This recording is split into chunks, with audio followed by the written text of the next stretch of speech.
Hi, this is Zachary Ball with Omnis Technologies. Let me start right off by saying happy holidays and a happy new year to everyone who's subscribed or watching the video.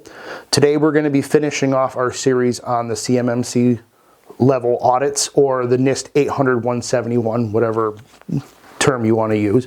But level 5 is the highest level you can achieve in the CMMC framework. So level 5 builds off level 4. In level 5 we are adding 15 controls. No more categories. The two categories that gained the most are incident response and system and communication protection.